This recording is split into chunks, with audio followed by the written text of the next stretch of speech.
হাবিবে কিবরিয়া রাহমাতুল লিল আলামিন এই 5টা প্রস্তাব যখন নবীজি পড়লেন, নবীজির চোখ দিয়ে ঝরঝর করে পানি পড়তেছে।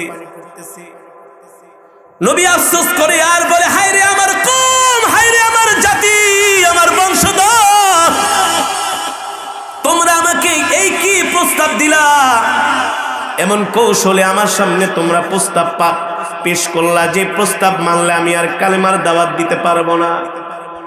হাবিবে কিবরিয়া ভারাক্রান্ত হৃদয় নিয়ে আল্লাহর কদমে সিজদায় পড়ে গেলেন আর বললেন, আল্লাহ আল্লাহ, আপনি আমাকে সাহায্য করেন। আপনি যদি আমাকে সাহায্য না করেন আমি মক্কার কাফেরদের কাছে হেরে যাব, ঠিক কিনা বলেন? আল্লাহ জিবরাইলকে পাঠাইলেন, এ জিবরাইল, যাও যাও যাও, আমার বন্ধু কি মনে করেছে মক্কার এত বড় পাওয়ারফুল নেতাদের সামনে আমি আল্লাহ আমার বন্ধুকে একা ছেড়ে দেই নাই? আমি আল্লাহ আমার বন্ধুর সাথে আছি। আল্লাহু আকবার। হাসবুনাল্লাহু ওয়া নি'মাল ওয়াকিল, নি'মাল মাওলা ওয়া নি'মান নাসির। কেউ যদি আল্লাহর উপরে ভরসা করে আল্লাহই তার জন্য যথেষ্ট হয়ে যায়, ঠিক কিনা বলে? অমুক দিন কাবার চত্বরে মুহাম্মদকে নিয়ে বসবে। মক্কার প্রতিটা ঘরের মধ্যে অ্যানাউন্স, মাইকিং, পোস্টার, এই সবাই আইসো, মুহাম্মদের এবার খবর আছে। কাবার চত্বরে আমরা তার সাথে মিটিং এ বসবো। যেমন কথা তেমন কাজ। মক্কার সব মানুষগুলো কাবার চত্বরে হাজির হয়ে গেল। সন্ধ্যার পরে মিটিং এ বসবে। মক্কার যুবকগুলো, আবু জেহেল, আবু লাহাবের ছেলেগুলো, তার ক্যাডার বাহিনী অস্ত্র শস্ত্র নিয়ে কাবার চত্বরে ঢুকতেছে। মিটিং হবে। একদিকে সুবিশাল আবু জেহেলদের বাহিনী, তাদের লোক সংখ্যা এত বেশি, পুরা কাবার চত্বরটাই মনে হয় তাদের লোকে ভরে গেল। একদিকে মক্কার সব বড় বড় লিডারেরা, আর একদিকে আমার কলিজার টুকরা নবী মুহাম্মদ এতিম একা বসে আছে।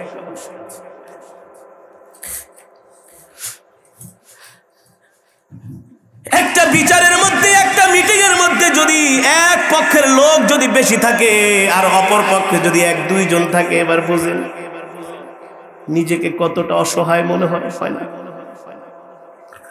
হাবিবে কিবরিয়া রাহমাতুল লিল আলামিন মক্কার নেতাদের চেহারার দিকে তাকায়, তাদের লোক সংখ্যা এত বেশি। আল্লাহর নবী আর চাচা আবু তালিব আর 2-4 জন মাত্র নতুন মুসলমান হয়েছে, তাদেরকে নিয়ে নবীজি আমার কাবার চত্বরে বসে আছে। নবীজির মন খারাপ, হৃদয়টা ভেঙে খান খান হয়ে যাচ্ছে। আজকে তার গোত্রের মানুষ, তার বংশের মানুষ, তার আত্মীয় স্বজনরাই তার বিরুদ্ধে এসেছে, ঠিক কিনা বলেন? এর চাইতে আর কষ্টের কিছু হতে পারে না। যখন সমস্ত কাবার চত্বরে মানুষ সমাবেত হলো, হাবিবে কিবরিয়া রাহমাতুল লিল আলামিন চাচা আবু তালিবকে ডেকে বলেন, চাচা, মক্কার লিডারদেরকে বলেন তারা আমার কাছে কি কি বিষয়ে তারা প্রস্তাব দিতে চায়, তাদেরকে প্রস্তাবগুলো পেশ করতে বলেন। চাচা আবু তালিব বলল, আবু জেহেল, তুমি তোমার প্রস্তাবগুলো পেশ করো। কয়টা প্রস্তাব দিবা? আবু জেহেল বলে, মাত্র 5টা প্রস্তাব। চাচা আবু তালিব বলে, ভাতিজা, 5টা প্রস্তাব দিবে আবু জেহেলেরা, তুমি কি 5টা প্রস্তাব মানবে কিনা? হাবিবে কিবরিয়া রাহমাতুল লিল আলামিন তোমার আমার কলিজার টুকরা নবী বলে, চাচা, আপনি মক্কার লিডারদেরকে জিজ্ঞেস করেন, তারা যদি আমাকে 5টা প্রস্তাব দেয় আর আমি যদি তাদের 5টা প্রস্তাব মেনে নেই, আর 5টা প্রস্তাবের পরিবর্তে যদি আমি একটা প্রস্তাব দেই, তারা মানবে কিনা? আল্লাহু আকবার বলেন। কাফেরদের প্রস্তাব কয়টা? কাফেরদের প্রস্তাব 5টা আর আমার নবীর একটা। এই কথা শুনে আবু জেহেলের শরীর গরম হয়ে গেছে। বাতিজা, বলো কি, তুমি কি এত অমানুষ মনে করছো নাকি? আরে তুমি যদি আমাদের 5টা প্রস্তাব মেনে নাও, আমরা তোমার একটা প্রস্তাব মানবো না, এত বড় অমানুষ তো আমরা না। এত বড় আবু জেহেল আবুল আহাব রে খোঁচা মানে ভাতিজা কত ভালো দেখছো, চাচাকে সম্মান করে, প্রস্তাব বেশি দেয় নেই কয়টা। ভাতিজা আসলেই তুমি আল আমিন, দুষ্ট মানুষের মিষ্টি কথা। ভাতিজা তুমি খুব ভালো, এত ভালো তুমি।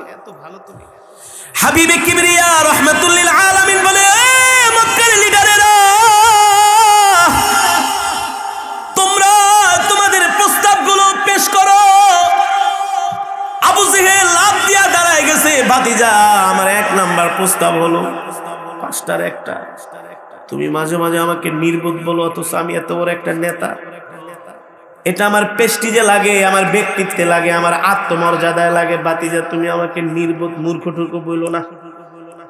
হাবিবে কিবরিয়া বলে, ঠিক আছে চাচা বলবো না, বসেন। ভাতিজা খুব ভালো। এবার আবুল আহাব দাঁড়ায় বলে, ভাতিজা আমার প্রস্তাব হলো, আজকের পর থেকে তুমি কাবার চত্বরে আর কোরআন পড়বা না। নাউজুবিল্লাহ।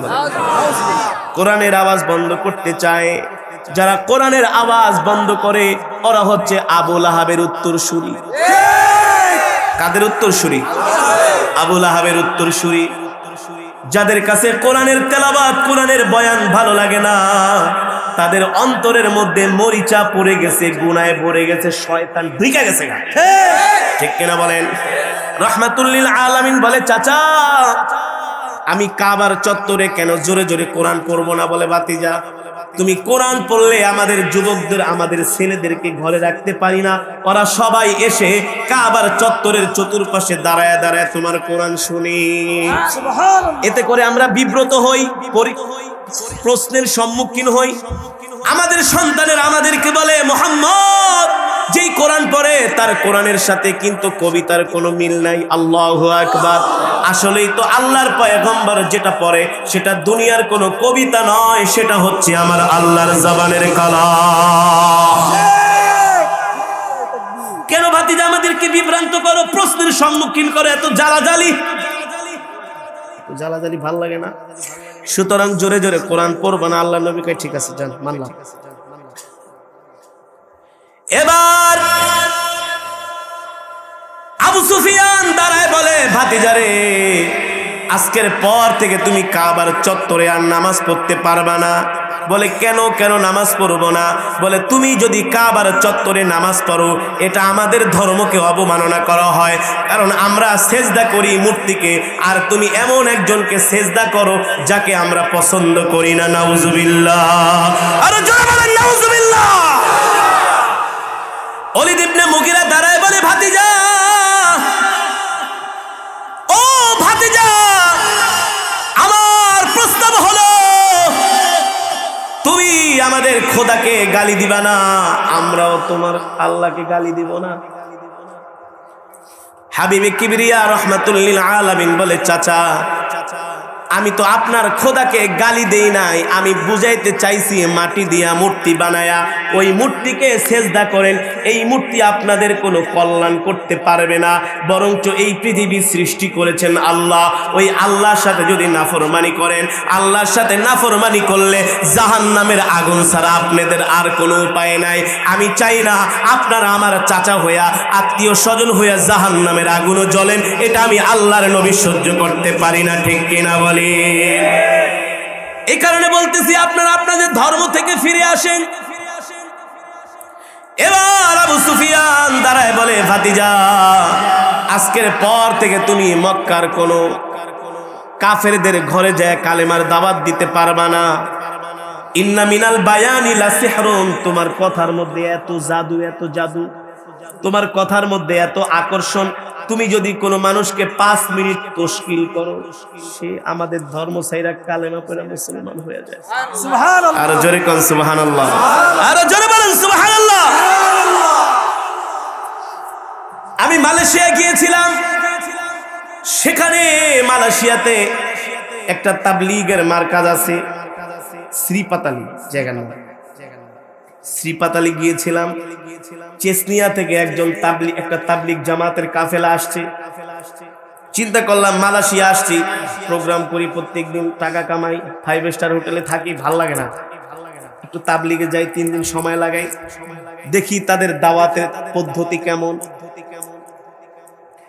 চেচনিয়ার একজন মুসলমান বৌদ্ধদেরকে ধরে ধরে তাদের দোকানে যায় যায় তাদেরকে ইসলামের মর্মবাণী ইংলিশে বুঝায়।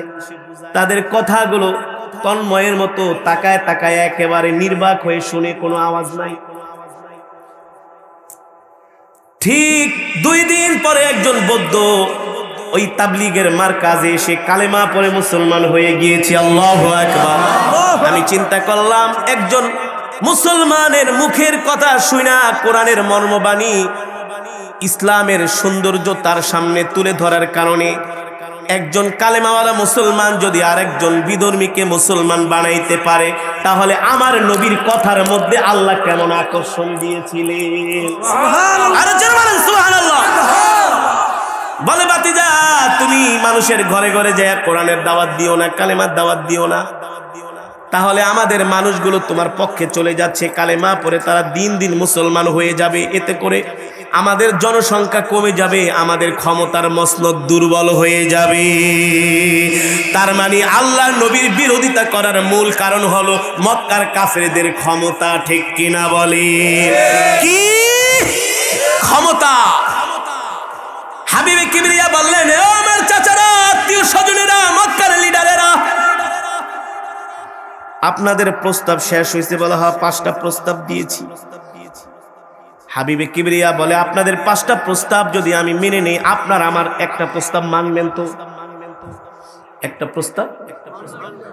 আবু জেহেল দাঁড়ায় বলে, ভাতিজি এটা আবার পুরান কি কথা? এটা তো নতুন কি? এটা তো পুরান হয়ে গেছে, মানবো মানি।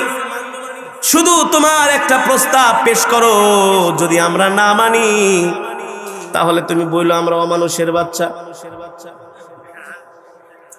হাবিবে কিবরিয়া রাহমাতুল লিল আলামিন বলে, ও আবু জেহেল, শুনেন শুনেন, আপনার 5টা প্রস্তাব আমি এই মুহূর্তে মেনে নিব যদি আপনি আমার একটা প্রস্তাব মেনে নেন। আবু লাহাব বলে, লোভ আর সামলাইতে পারি না, বাতিজা তাড়াতাড়ি কও। তাড়াতাড়ি শরীর গরম হয়ে গেছে, মনে করছে একেবারে জিতা যাবে।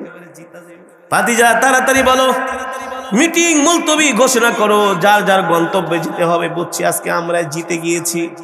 হাবিবে কিবরিয়া রাহমাতুল লিল আলামিন মক্কার কাফেরদের চোখের মুখে তাকায় দেখে যে সবার চোখে আনন্দের হাসি, সবার খুব খুশি।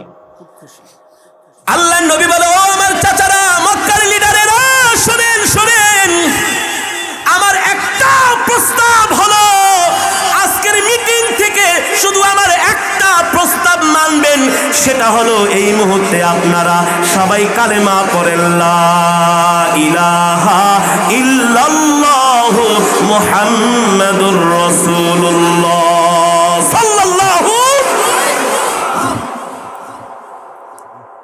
চাচা কালেমা পড়েন, আল্লাহ ছাড়া কোনো মাবুদ নাই,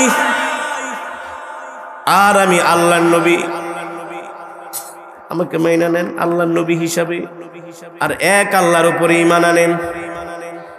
এবার আবু জেহেল কয়, ভাতিজা, তোমার এই একটা প্রস্তাব যদি আমরা মাইনা নেই, তাহলে তো আমাদের আমও গেল, সালাও গেল। তাহলে এতদিন পর্যন্ত এত ষড়যন্ত্র করে লাভ কি হইল? আবু লাহাব ছিল সবচেয়ে বড় বজ্জাত, সব জায়গায় নাক গলাইতো। আবু লাহাব আবু জেহেলের হাত ধরে বলছি না, এই ভাতিজার ফাঁদে পাড়া দিও না। আরে পারবা না, ওর সাথে পারবা না। আরে পারবি কেমনে বেটা? তুই 2 দিনের বৈরাগী, তুই কিভাবে পারবি? আল্লাহ নবীর সাথে পারার যোগ্যতা তোর নাই, তোর 14 গোষ্ঠীরও নাই। ঠিক কিনা বলে?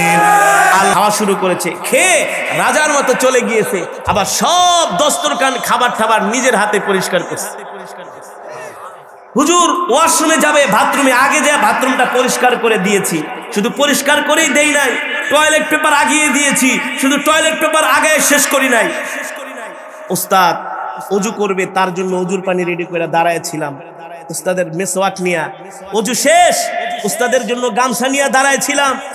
শীতের দিনে উস্তাদ ওযু করবে, তার জন্য গরম পানি করে দিয়েছি, গরম পানি নিজের হাত দিয়া উস্তাদের পা মুছায় দিছি। উস্তাদ রাস্তা দিয়ে হেঁটে যাচ্ছে, নিজের হাত দিয়া ছাতা ধরে রেখেছি। এভাবে করে আমরা উস্তাদদের সম্মান করি, শ্রদ্ধা করি। আজকে ধর্মীয় কোরআনের দাওয়াত মক্কার কাফেরেরা গ্রহণ করে না। মক্কার কাফেরেরা আমার নবীকে মিথ্যাবাদী বলে, ইয়া মুহাম্মদ আনতা কাযযাব, তুমি একটা মিথ্যাবাদী, বলেন নাউজুবিল্লাহ। মক্কার কাফেরদেরকে আমার নবী কোরআনের তেলাওয়াত করে শোনায়, তাদেরকে জাহান্নামের ভয় দেখায়, মূর্তি পূজা থেকে বিরত থাকতে বলে।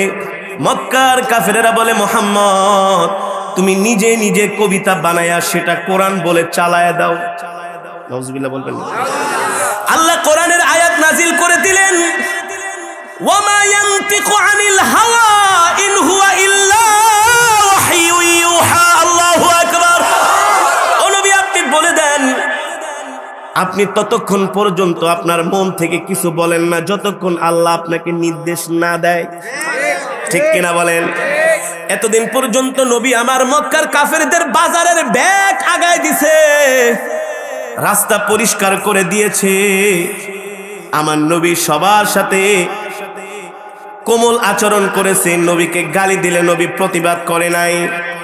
নবীকে পাগল বলে গালি দিয়েছে, নবী প্রতিবাদ করে নাই। নবীকে জাদুকর বলে গালি দিয়েছে, নবী প্রতিবাদ করে নাই। একেবারে চূড়ান্ত ধৈর্যের সীমা যখন ছেড়ে গিয়েছে, মিষ্টি মিষ্টি কথায় যখন আর কাজ হয় না, আল্লাহ রাব্বুল আলামিন বলে, ও বন্ধু এবার ওদেরকে সরাসরি চ্যালেঞ্জ করেন, আপনি বলে দেন, এ মক্কার কাফেরেরা তোমরা আমার সাথে যতই নরম আচরণ করো না কেন, আমি তোমাদেরকেও এতদিন মিষ্টি মিষ্টি বয়ান শোনাইছি, কিন্তু আজ থেকে শুনে রাখো, তোমরা যেই ধর্মের অনুসারী, এই ধর্ম পালন করলে তোমরা জাহান্নামে যাবে। তোমাদের ধর্ম সঠিক নয়। মাটি দিয়া মূর্তি বানায়া যেই মূর্তিকে তোমরা সিজদা করো, এই মূর্তি তোমাদের কখনো কল্যাণ করতে পারবে না। মূর্তি পূজা ছেড়ে দাও, এক আল্লাহর গোলামি করো, এক আল্লাহকে মেনে নাও। এই কথা যখন মক্কার কাফেরদেরকে আল্লাহর নবী বললেন, এবার মক্কার কাফেরেরা আমার নবীর বিরুদ্ধে ষড়যন্ত্র শুরু হয়ে গেল। কেমন ষড়যন্ত্র? নবী আমার মুহাম্মদকে, আল্লাহর পয়গম্বরকে ঘর থেকে বের হতে দেয় না, 144 জারি করেছে। সাহাবায়ে কেরামদেরকে যেখানেই দেখে সেখানেই কাফেরেরা অত্যাচার করে। শেষ পর্যন্ত নবীকে ঘরের মধ্যে অবরুদ্ধ করে রাখা হয়েছে। চাচা আবু তালিবের দরবারে যায়া আবু জেহেল, উতবা, শাইবা, আবু লাহাব, ওলীদ ইবনে মুগীরা, আবু সুফিয়ানরা নবীর নামে বিচার দিল।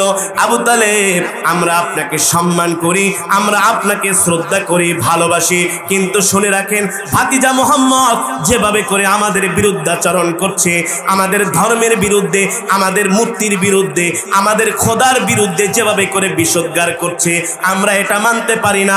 আপনি ভাতিজাকে থামান, নইলে আমরা ভাতিজাকে খোলা আকাশের নিচে প্রতিরোধ করব। নাউজুবিল্লাহ। মক্কার কাফেরেরা শেষ ঘোষণা দিয়ে দিলেন, হয় আপনি ভাতিজা মুহাম্মদকে থামান, তাকে বলেন কোরআনের দাওয়াত বন্ধ করতে, কালেমার দাওয়াত বন্ধ করতে। সরাসরি রাত্রবেলা হাবিবে কিবরিয়া বাড়িতে আসলেন, মক্কার কাফেরেরা চলে গেল। রহমাতুল লিল আলামিন বলল, ঠিক আছে। রহমাতুল লিল আলামিন রাত্রে বাড়িতে আসলো। চাচা আবু তালিব নবীজিকে ডাকলেন, ওই দিক থেকে মক্কার কাফেরদেরকে বলে দিলেন, তোমরা বাড়িতে চলে যাও, আজকে যার যার গন্তব্যে। ভাতিজা বাড়িতে আসুক, রাত্রবেলা আমি তার সাথে আলোচনা করব।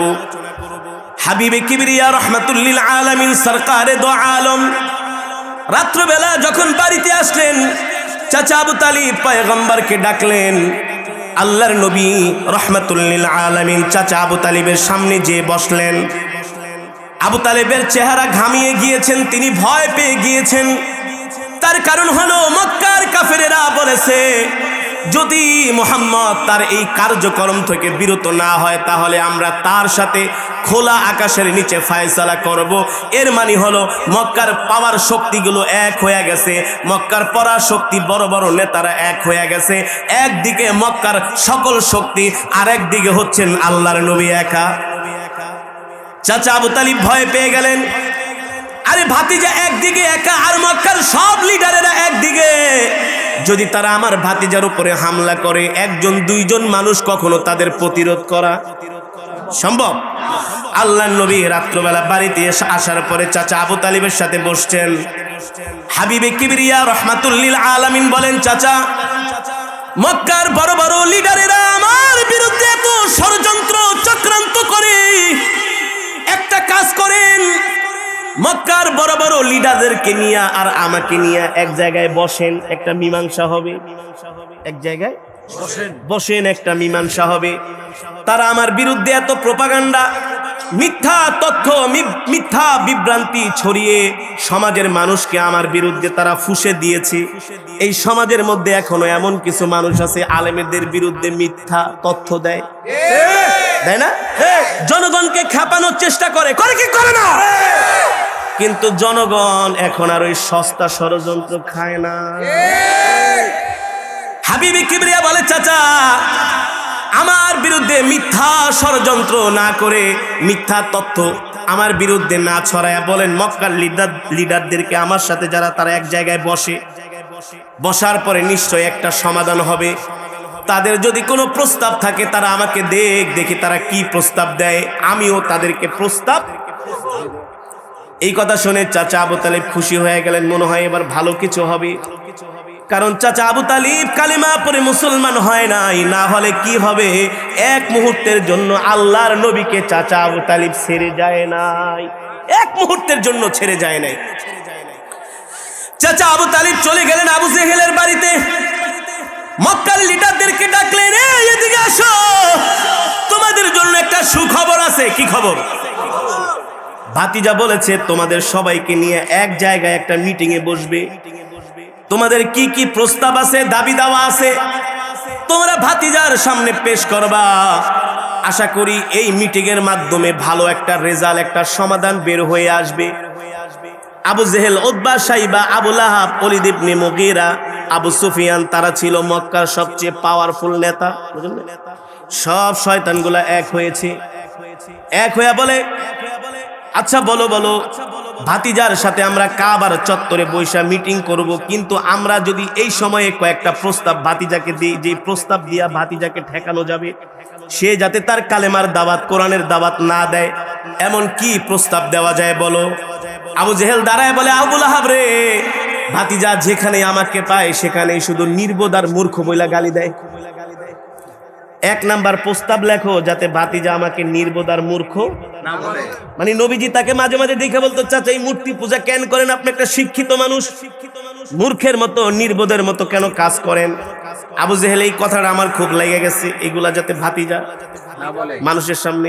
আরে মজমার ভিতরে আমাকে নির্বোধ বলে আমি লজ্জা পাই, এটা আগে এক নাম্বার প্রস্তাবনা। ভাতিজা যাকে আমাকে নির্বোধ আর মূর্খ না বলে। আবু লাহাব এটা ছিল সবচেয়ে বড় দ্বিতীয় শয়তান। সে দাঁড়ায় বলে, আমার একটা প্রস্তাব আছে, ভাতিজাকে বইলা দাও সে যাতে কোনোদিন কাবার চত্বরে জোরে জোরে কোরআন তেলাওয়াত না করে। নাউজুবিল্লাহ বলে। এই কথাটা শুনে আবু জেহেল একটু মন খারাপ করছে। কি করছে? কারণ কি কোন তো? কারণ আবু জেহেল নিজেই কিন্তু রাত্র গভীরে যায় কাবার চত্বরে দাঁড়ায়া রহমাতুল লিল আলামিনের জবানে কোরআন শুনতো। আল্লাহু আকবার, আল্লাহু আকবার। আবু জেহেলের মন খারাপ, ধর্মিয়া তুমি বসো। আবু লাহাব এটা দরকার নাই, আবু লাহাব তো জানে এটা সবার আগে যায় কোরআন শুনতে। না না না, এই প্রস্তাব লিখতে হবে। আবু জেহেল নিরুপায়, ঠিক আছে লেখো। তৃতীয় নাম্বার প্রস্তাব কি? ওলীদ ইবনে মুগীরা বলে, তৃতীয় নাম্বার প্রস্তাব হলো মুহাম্মদ যাতে কাবার চত্বরে আইসা নামাজ না পড়ে। কি করে? কাবার চত্বরে আইসা নামাজ না পড়ে, তৃতীয় নাম্বার। আবু সুফিয়ান দাঁড়ায় বলল, চতুর্থ নাম্বার প্রস্তাব লেখো, ভাতিজা যাতে আমাদের খোদাকে গালি না দেয়। কি করে? আমাদের খোদাকে যাতে গালি না দেয়। ওলীদ ইবনে মুগীরা বলে, পঞ্চম নাম্বার প্রস্তাব লেখো যাতে ভাতিজা কোনো কাফেরের বাড়িতে যায় কালেমার দাওয়াত না দেয়। পাঁচটা প্রস্তাব। কয়টা? পাঁচটা। আগে থেকে লেখা রেডি করছি। এখন আপনারাই বলেন, এই পাঁচটা প্রস্তাব যদি আল্লাহর নবীর সামনে পেশ করা হয়, আর এই পাঁচটা প্রস্তাব যদি নবীজি কাফেরদের মেনে নেয়, তাহলে তো নবীজি আর কালেমার দাওয়াতি দিতে পারবো না, কারণ কৌশলের সিস্টেমে সব আটকায়া ফেলাইছে। কথা বলেন, কথা বলেন। কৌশলে আটকিয়ে ফেলেছে। চাচা আবু তালিব বলে, আবু জেহেল যে 5টা প্রস্তাব তুমি আমার ভাতিজা মোহাম্মদকে দিয়েছো, এই 5টা প্রস্তাব যদি ভাতিজা মেনে নেয় তোমার কোনো কথা থাকে কিনা? আবু জেহেলকে আবু তালেব একটা কথা বললেন, এই 5টা মেনে নিলে আর ভাতিজার বিরুদ্ধে আমাদের কোনো অভিযোগ নাই। হাবিবে কিবরিয়া রাহমাতুল লিল আলামিনের কাছে চাচা আবু তালিব চলে গেলেন।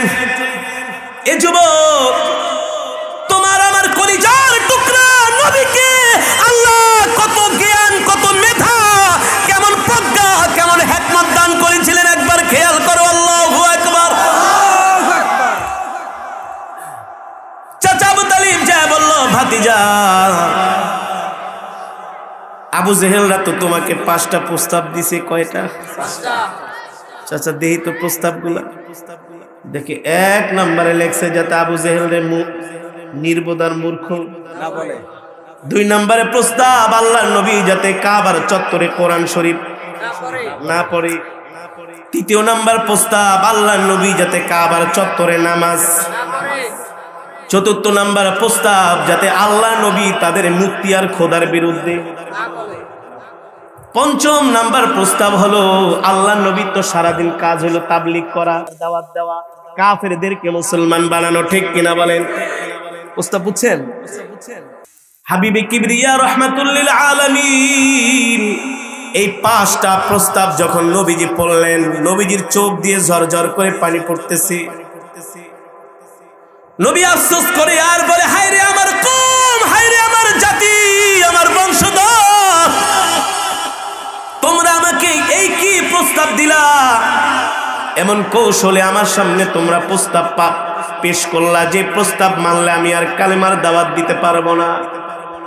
হাবিবে কিবরিয়া ভারাক্রান্ত হৃদয় নিয়ে আল্লাহর কদমে সেজদায় পড়ে গেলেন আর বললেন, আল্লাহ আল্লাহ, আপনি আমাকে সাহায্য করেন। আপনি যদি আমাকে সাহায্য না করেন আমি মক্কার কাফেরদের কাছে হেরে যাব। ঠিক কিনা বলেন? আল্লাহ জিবরাইলকে পাঠাইলেন, এ জিবরাইল, যাও যাও যাও, আমার বন্ধু কি মনে করেছে মক্কার এত বড় পাওয়ারফুল নেতাদের সামনে আমি আল্লাহ আমার বন্ধুকে একা ছেড়ে দেই নাই? আমি আল্লাহ আমার বন্ধুর সাথে আছি। আল্লাহু আকবার। হাসবুনাল্লাহু ওয়া নি'মাল ওয়াকিল, নি'মাল মাওলা ওয়া নি'মান নাসির। কেউ যদি আল্লাহর উপরে ভরসা করে আল্লাহই তার জন্য যথেষ্ট হয়ে যায়। ঠিক কিনা বলে? অমুক দিন কাবার চত্বরে মুহাম্মদকে নিয়ে বসবে। মক্কার প্রতিটা ঘরের মধ্যে অ্যানাউন্স, মাইকিং, পোস্টার, এই সবাই আইসো, মুহাম্মদের এবার খবর আছে। কাবার চত্বরে আমরা তার সাথে মিটিং এ বসবো। যেমন কথা তেমন কাজ। মক্কার সব মানুষগুলো কাবার চত্বরে হাজির হয়ে গেল। সন্ধ্যার পরে মিটিং এ বসবে। মক্কার যুবকগুলো, আবু জেহেল, আবু লাহাবের ছেলেগুলো, তার ক্যাডার বাহিনী অস্ত্র শস্ত্র নিয়ে কাবার চত্বরে ঢুকতেছে। মিটিং হবে। একদিকে সুবিশাল আবু জেহেলদের বাহিনী, তাদের লোক সংখ্যা এত বেশি, পুরা কাবার চত্বরটাই মনে হয় তাদের লোকে ভরে গেল। একদিকে মক্কার সব বড় বড় লিডারেরা, আর একদিকে আমার কলিজার টুকরা নবী মুহাম্মদ এতিম একা বসে আছে।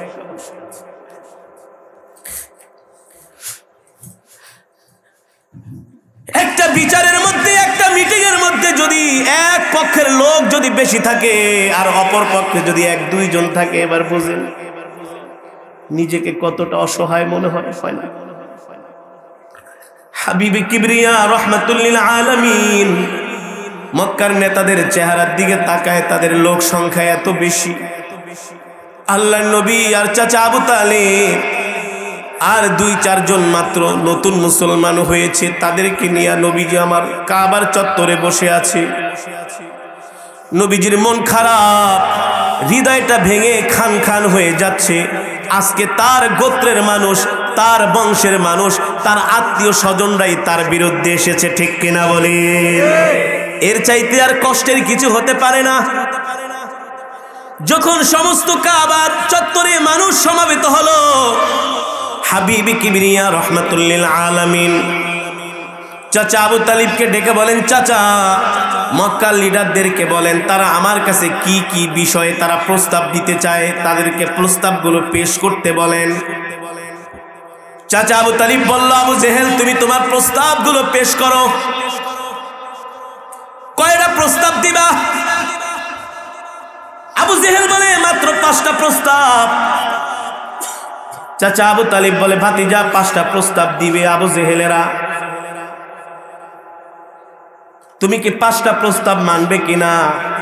হাবিবে কিবরিয়া রাহমাতুল লিল আলামিন তোমার আমার কলিজার টুকরা নবী বলে, চাচা আপনি মক্কার লিডারদেরকে জিজ্ঞেস করেন, তারা যদি আমাকে 5টা প্রস্তাব দেয় আর আমি যদি তাদের 5টা প্রস্তাব মেনে নেই, আর 5টা প্রস্তাবের পরিবর্তে যদি আমি একটা প্রস্তাব দেই তারা মানবে কিনা?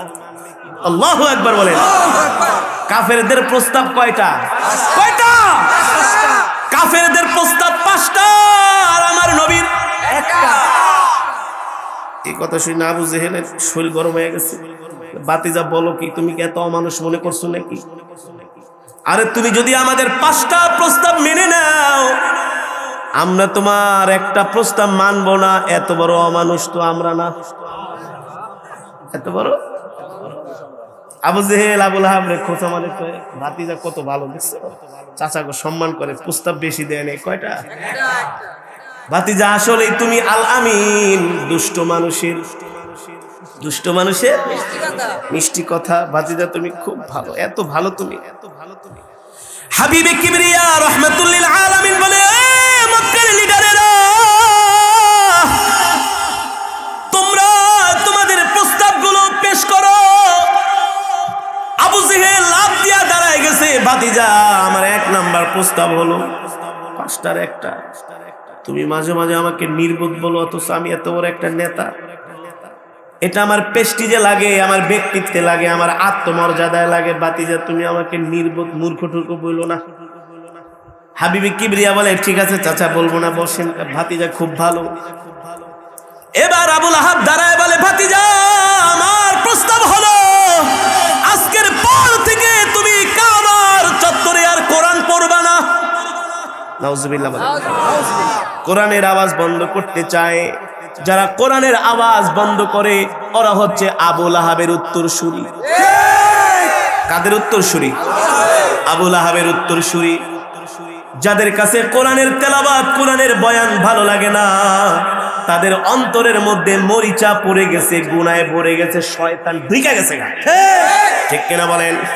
রাহমাতুল লিল আলামিন বলে, চাচা আমি কাবার চত্বরে কেন জোরে জোরে কোরআন পড়বো না? বলে, ভাতিজা তুমি কোরআন পড়লে আমাদের যুবকদের, আমাদের ছেলেদেরকে ঘরে রাখতে পারি না, ওরা সবাই এসে কাবার চত্বরের চতুর্পাশে দাঁড়ায় দাঁড়ায় তোমার কোরআন শুনি। এতে করে আমরা বিব্রত হই, প্রশ্নের সম্মুখীন হই। আমাদের সন্তানের আমাদেরকে বলে, মুহাম্মদ যেই কোরআন পড়ে তার কোরআনের সাথে কিন্তু কবিতার কোনো মিল নাই। আল্লাহু আকবার। আসলেই তো আল্লাহর পয়গম্বর যেটা পড়ে সেটা দুনিয়ার কোনো কবিতা নয়, সেটা হচ্ছে আমার আল্লাহর জবানের কালাম। কেন ভাতিজা আমাদেরকে বিভ্রান্ত করো, প্রশ্নের সম্মুখীন করো, এত জ্বালাজালি ভাল লাগে না? সুতরাং জোরে জোরে কোরআন পড়বা না। আল্লাহ নবী কয়, ঠিক আছে যান, মানলাম। এবার আবু সুফিয়ান দাঁড়ায় বলে, ভাতিজারে আজকের পর থেকে তুমি কাবার চত্বরে আর নামাজ পড়তে পারবা না। বলে, কেন কেন নামাজ পড়বো না? বলে, তুমি যদি কাবার চত্বরে নামাজ পড়ো এটা আমাদের ধর্মকে অবমাননা করা হয়, কারণ আমরা সেজদা করি মূর্তিকে, আর তুমি এমন একজনকে সেজদা করো যাকে আমরা পছন্দ করি না। নাউজুবিল্লাহ। আরে জোরে বলেন নাউজুবিল্লাহ। ওলীদ ইবনে মুগীরা দাঁড়ায় বলে, ভাতিজা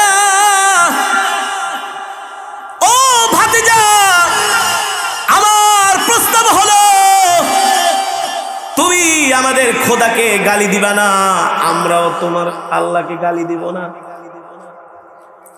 হাবিবে কিবরিয়া রাহমাতুল লিল আলামিন চিন্তা করলাম, মালয়েশিয়া আসছি, প্রোগ্রাম করি, প্রত্যেকদিন টাকা কামাই, 5 স্টার হোটেলে থাকি, ভাল লাগে না। একটু তাবলিগে যাই, 3 দিন সময় লাগাই, দেখি তাদের দাওয়াতের পদ্ধতি কেমন। চেচনিয়ার একজন মুসলমান বৌদ্ধদেরকে ধরে ধরে তাদের দোকানে যায় যায় তাদেরকে ইসলামের মর্মবাণী ইংলিশে বুঝায়। তাদের কথাগুলো তন্ময়ের মতো তাকায় তাকায় একেবারে নির্বাক হয়ে শুনে, কোনো আওয়াজ নাই। ঠিক 2 দিন পরে একজন বৌদ্ধ ওই তাবলিগের মারকাজে এসে কালেমা পড়ে মুসলমান হয়ে গিয়েছে। আল্লাহু আকবার। আমি চিন্তা করলাম, একজন মুসলমানের মুখের কথা শুনা কোরআনের মর্মবাণী ইসলামের সৌন্দর্য তার সামনে তুলে ধরার কারণে একজন কালেমাওয়ালা মুসলমান যদি আরেকজন বিধর্মীকে মুসলমান বানাইতে পারে, তাহলে আমার নবীর কথার মধ্যে আল্লাহ কেমন আকর্ষণ দিয়েছিলেন। সুবহানাল্লাহ। বলে বাতিজা, তুমি মানুষের ঘরে ঘরে যায় কোরআনের দাওয়াত দিও না, কালেমার দাওয়াত দিও না, তাহলে আমাদের মানুষগুলো তোমার পক্ষে চলে যাচ্ছে, কালেমা পড়ে তারা দিন দিন মুসলমান হয়ে যাবে, এতে করে আমাদের জনসংখ্যা কমে যাবে, আমাদের ক্ষমতার মসনদ দুর্বল হয়ে যাবে। তার মানে আল্লাহর নবীর বিরোধিতা করার মূল কারণ হলো মক্কার কাফেরদের ক্ষমতা। ঠিক কিনা বলে? কি ক্ষমতা? হাবিবে কিবরিয়া বললেন, ও আমার চাচারা, আত্মীয় স্বজনেরা, মক্কার লিডারেরা, আপনাদের প্রস্তাব শেষ হয়েছে। বলা হয় 5টা প্রস্তাব দিয়েছি। হাবিবে কিবরিয়া বলে, আপনাদের 5টা প্রস্তাব যদি আমি মেনে নেই, আপনার আমার একটা প্রস্তাব মানবেন তো? একটা প্রস্তাব। আবু জেহেল দাঁড়ায় বলে, ভাতিজি এটা আবার পুরান কি কথা? এটা তো নতুন কি? এটা তো পুরান হয়ে গেছে, মানবো মানি। শুধু তোমার একটা প্রস্তাব পেশ করো, যদি আমরা না মানি তাহলে তুমি বললো আমরা অমানুষের বাচ্চা। হাবিবে কিবরিয়া রাহমাতুল লিল আলামিন বলে, ও আবু জেহেল, শুনেন শুনেন, আপনার 5টা প্রস্তাব আমি এই মুহূর্তে মেনে নিব যদি আপনি আমার একটা প্রস্তাব মেনে নেন। আবু লাহাব বলে, লোভ আর সামলাইতে পারি না, বাতিজা তাড়াতাড়ি কও। তাড়াতাড়ি শরীর গরম হয়ে গেছে, মনে করছে একেবারে জিতা যাবে। ভাতিজা তাড়াতাড়ি বলো, মিটিং মুলতবি ঘোষণা করো, যার যার গন্তব্যে যেতে হবে। বুঝছি আজকে আমরা জিতে গিয়েছি। হাবিবে কিবরিয়া রাহমাতুল লিল আলামিন মক্কার কাফেরদের চোখের মুখে তাকায় দেখে যে সবার চোখে আনন্দের হাসি, সবার খুব খুশি। আল্লাহর নবী বলে, ও আমার চাচারা, মক্কার লিডারেরা, শুনেন শুনেন, আমার একটা প্রস্তাব হলো, আজকের মিটিং থেকে শুধু আমার একটা প্রস্তাব মানবেন, সেটা হলো এই মুহূর্তে আপনারা সবাই কালেমা পড়েন, লা ইলাহা ইল্লাল্লাহু মুহাম্মাদুর রাসূলুল্লাহ সাল্লাল্লাহু। চাচা কালেমা পড়েন, আল্লাহ ছাড়া কোনো মাবুদ নাই, আর আমি আল্লাহর নবী, আমাকে মাইনা নেন আল্লাহর নবী হিসাবে, আর এক আল্লাহর উপরে ঈমান আনেন। এবার আবু জেহেল কয়, ভাতিজা তোমার এই একটা প্রস্তাব যদি আমরা মাইনা নেই, তাহলে তো আমাদের আমও গেল, সালাও গেল। তাহলে এতদিন পর্যন্ত এত ষড়যন্ত্র করে লাভ কি হইল? আবু লাহাব ছিল সবচেয়ে বড় বজ্জাত, সব জায়গায় নাক গলাইতো। আবু লাহাব আবু জেহেলের হাত ধরে বলছি না, এই ভাতিজার ফাঁদে পাড়া দিও না। আরে পারবা না, ওর সাথে পারবা না। আরে পারবি কেমনে বেটা? তুই 2 দিনের বৈরাগী, তুই কিভাবে পারবি? আল্লাহ নবীর সাথে পারার যোগ্যতা তোর নাই, তোর 14 গোষ্ঠীরও নাই। ঠিক কিনা বলেন? আল্লাহর নবীর সাথে আবু জেহেলরা পারে নাই। এটা দেখে দুঃখ লাগে, কষ্ট হয়। ঢাকা ইউনিভার্সিটির ভর্তি পরীক্ষায় মাদ্রাসার ছাত্ররা 1 নম্বর কেন হইল? কেন হইল? ঢাকা ইউনিভার্সিটির গুচ্ছ পরীক্ষায় 1 নাম্বার কেন হলো? এ কারণে একজন শিক্ষক মহোদয় বলে, ঢাকা ইউনিভার্সিটিটা এখন একটা উচ্চতর মাদ্রাসায় পরিণত হয়ে গেছে। হবে ইনশাআল্লাহ, হবে হবে।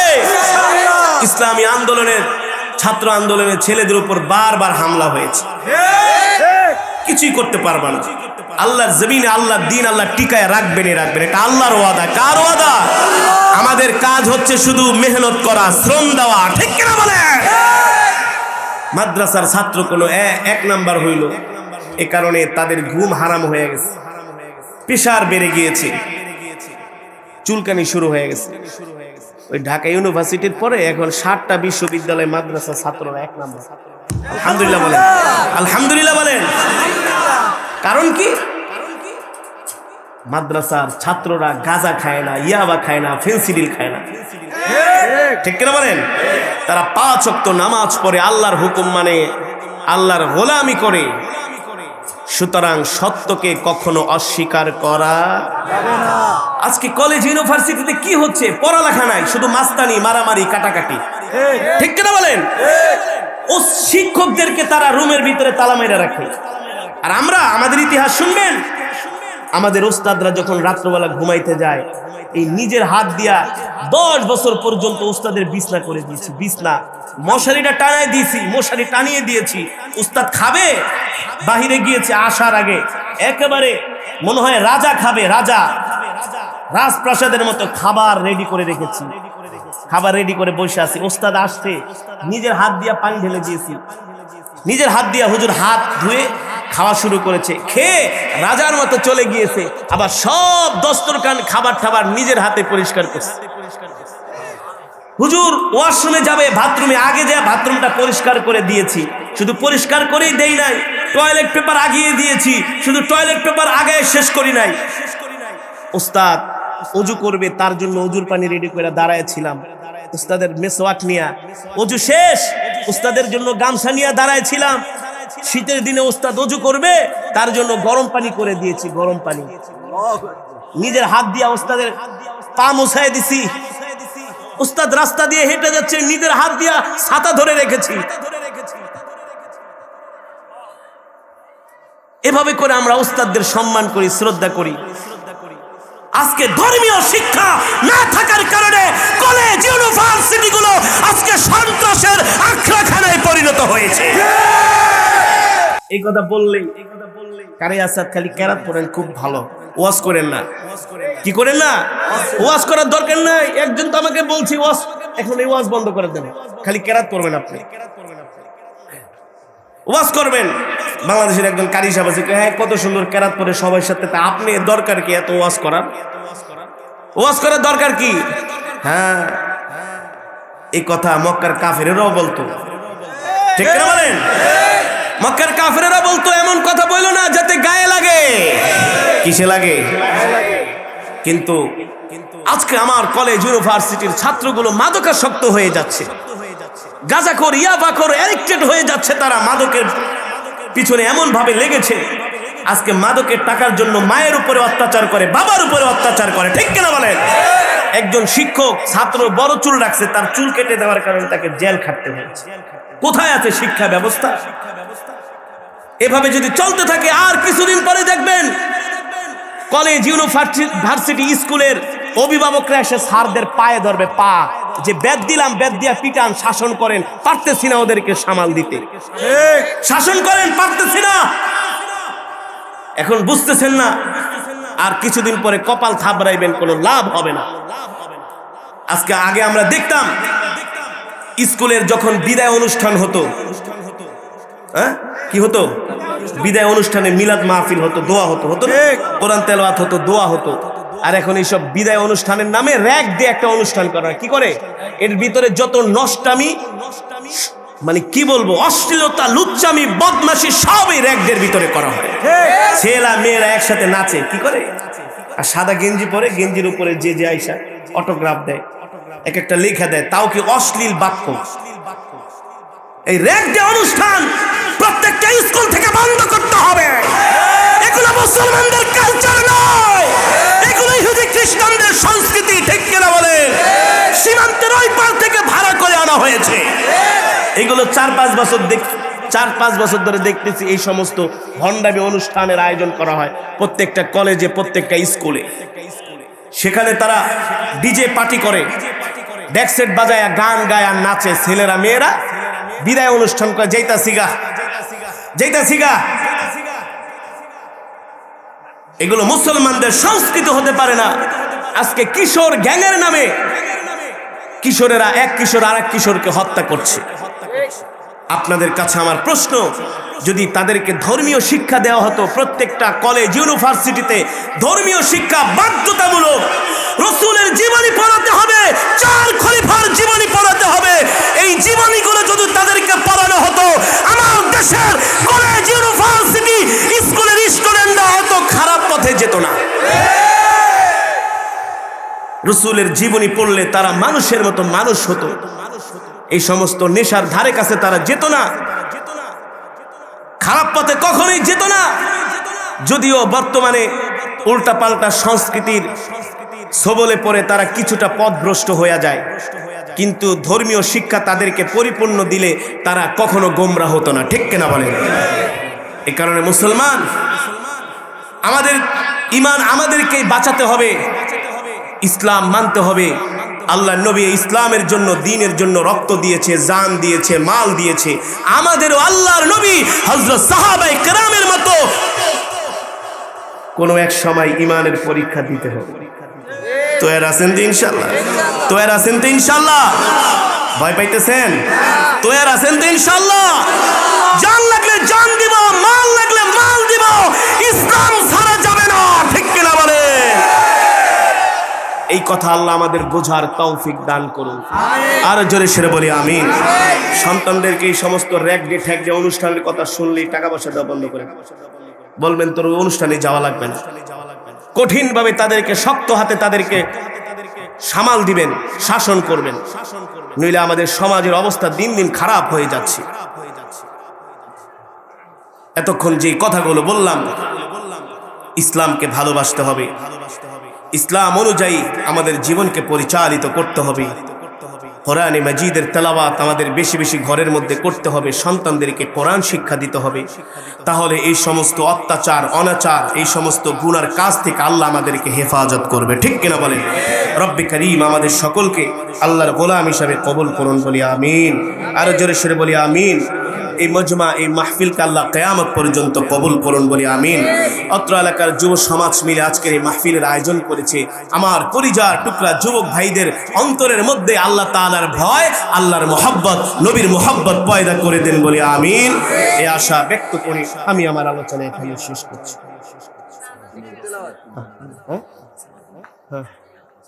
হ্যাঁ, অবশ্যই বলেন। না না না, এই আজান কি লাগে? এগুলা ওইগুলা না না, আজানে এখন কেন দিই? হুজুরে আপনাদেরকে আমাদেরকে চমৎকার কণ্ঠে কোরআন তেলাওয়াত শুনিয়েছেন এবং গভীর রাত্র পর্যন্ত বসেন বসেন, মনোযোগ দিয়ে। বিশেষ করে সাবাদুল ভাইয়ের অক্লান্ত কষ্টের মাধ্যমে আপনাদের দোয়া ও চেষ্টার মাধ্যমে আজকে মাহফিল সম্পন্ন হয়েছে। আমার পক্ষ থেকে 3টা রিকোয়েস্ট এসেছে। 1 নম্বর হলো হাবিব সমাজ সুমাইয়া, এদের নতুন বিবাহ হয়েছে, তাদের প্রতি সুখী হওয়ার জন্য দোয়া চেয়েছেন। এবং তাওহীদ আহমেদ মোহন দোয়া চেয়েছেন স্কুলে ভর্তি হওয়ার জন্য। আলিফ আহমেদ রকি এবং তাহজিব আহমেদ রকি দোয়া চেয়েছেন। আল্লাহ রাব্বুল আলামিন তাদেরকে মঙ্গল দান করেন। এবং সালাউদ্দিন ভাইয়ের মোহাম্মদ বেলাল শিকদারের মা ইন্তেকাল করেছেন, তার বোন, তার জন্য আমরা দোয়া করবো। আমরা বেগম আল্লাহ রাব্বুল আলামিন যেন তার কবরটাকে জান্নাতুল বাগিচা বানিয়ে দেন, আমিন। এবং হাফেজ শফিকুল ইসলাম ওনার নতুন দাম্পত্য জীবনের জন্য দোয়া চাইছেন। হুজুর সহ আমরা সকলে দোয়া করবো, আল্লাহ রাব্বুল আলামিন যেন তাদেরকে কবুল করেন। আল্লাহুম্মা সাল্লি আলা মুহাম্মাদ ওয়া আলা আলি মুহাম্মাদ كما صليت على إبراهيم وعلى آل إبراهيم إنك حميد مجيد. اللهم بارك على محمد وعلى آل محمد كما باركت على إبراهيم وعلى آل إبراهيم إنك حميد مجيد. سبحان الله وبحمده سبحان الله العظيم. استغفر الله الذي لا إله إلا هو الحي القيوم وأتوب إليه. لا حول ولا قوة إلا بالله العلي العظيم. اللهم آمين. ربنا ظلمنا أنفسنا وإن لم تغفر لنا وترحمنا لنكونن من الخاسرين. ربنا آتنا في الدنيا حسنة وفي الآخرة حسنة وقنا عذاب النار. رب العالمين আমরা নাফরমান, আপনি রহমান, আয় মালিক, গুনার বোঝা মাথায় নিয়ে ভিক্ষুকের মতো দুইখানা হাত আল্লাহ আপনার শাহী দরবারে উঠিয়েছি গভীর রজনীতে। মেহেরবানি করে আমাদেরকে খালি হাতে ফিরাইয়া দিয়েন না আল্লাহ। আপনি আমাদের তামাম জিন্দেগীর গুনাহ খাতাগুলো মাফ করে দেন, জাহান্নামের আগুন হারাম করে দেন আল্লাহ। একটা জান্নাতুল ফেরদাউস আমাদের নামে বরাদ্দ করে দেন আল্লাহ। আমার যুবক বন্ধুদেরকে কবুল করে নেন, বৃদ্ধ বাবাদেরকে কবুল করে নেন। এই মাহফিলের যারা আয়োজন করেছে আল্লাহ আপনি সকলকে কবুল করে নেন। এই মাহফিলে যারা অর্থ দিয়েছে, সময় দিয়েছে, শ্রম দিয়েছে, মেহনত করেছে, সকলের শ্রম মেহনত অর্থকে আল্লাহ আপনার সন্তুষ্টের বিনিময়ে, জান্নাতের বিনিময়ে কবুল করে নেন আল্লাহ। আমাদেরকে খালি হাতে ফিরাইয়া দিয়েন না, জাহান্নামের আগুন হারাম করে দেন। একটা জান্নাতুল ফেরদাউস আমাদের জন্য বরাদ্দ করে দেন আল্লাহ। আমাদের কাছে অনেকেই দোয়া চেয়েছে, সকলের মনের নেক আশাগুলো পূর্ণ করে দেন। অনেক মা বোনেরা দোয়া চেয়েছে আল্লাহ, মা বোনদেরকে মাফ করে দেন। অনেক দাড়ি পাকা বৃদ্ধ বাবারা আমাদের মজমায় এসেছে আল্লাহ, বৃদ্ধ বাবাদেরকে উসিলা করে আমাদেরকে কবুল করে নেন। এই মজমাই দোয়াকে কবুল করে নেন আল্লাহ। আমার প্রিয় ভাই সালাউদ্দিন ভাইকে কবুল করে নেন আল্লাহ। মেহেরবানি করে আপনি আমাদের সকলের মনের নেক আশাগুলো পূর্ণ করে দেন আল্লাহ। সালাউদ্দিন ভাইয়ের আব্বা দুনিয়াতে নাই, তার আব্বার কবরকে আল্লাহ জান্নাতের বাগান বানায় দেন।